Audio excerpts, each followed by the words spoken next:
বহুতৰে হয়তো ফুচকা প্ৰিয় আৰু আজি আমি ঘৰতে ফুচকা বনাম।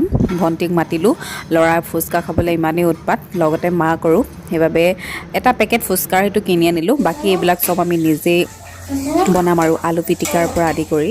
চিষ্টাৰ ফুচকা খাবলৈ ৰেডি আমাৰ ল'ৰাটো। ফুচকা খাবা?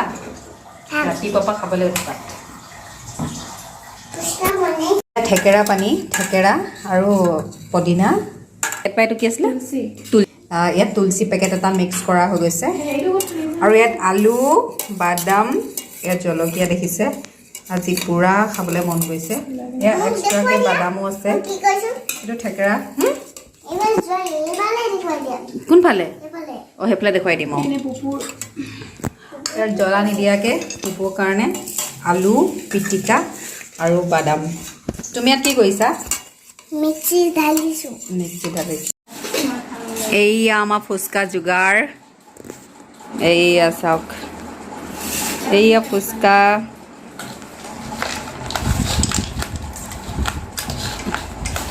টেঙা পানী চব এনেকৈ। তাৰ আজি ইমানেই খাবৰ মন গৈছে বোলে। পূৰা মন গৈছে। চ' এতিয়া সময় কেইটা বাজিলে? 12:30 বাজিছে। এভৰিৱান, এতিয়া দিনৰ 12:30 বাজিছে। আজি হঠাৎ কি মন গ'ল নাজানো, বতৰ ডাৱৰীয়া, আগৰ কেইদিন গুচি গ'ল, খাবলৈ ইমান মন নগ'ল। কিন্তু আজি ইমানেই বেছি গৰম, আজি 3 জুলাই। তথাপি মানে ইমান ফুচকা খাবৰ মন গ'ল। মা ঘৰত আছিলোঁগৈ, ভণ্টিয়ে ফুচকাৰ কাৰণে চব যোগাৰ কৰি পেলাইছিলে।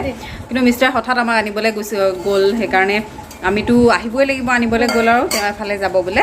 সেইকাৰণে ভণ্টিক ক'লোঁ বোলো ব'ল আমি তাতে একেলগে খামগৈ। চিকেন লাগিব। বুটমা বুটমা লোৱা। কেনেকুৱা হৈছে ক'বা দেই।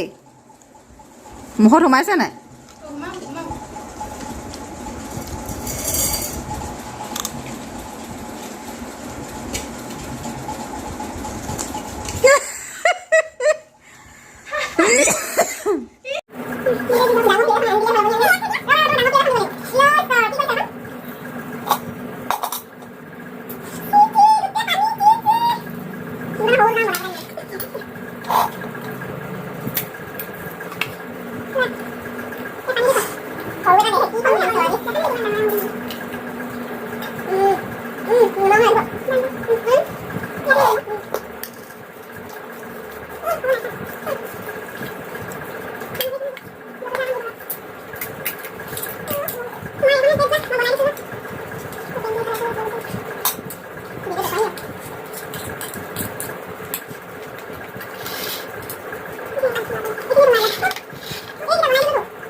দেহা দেহা আমাৰ ইমানটো আছেগৈ আৰু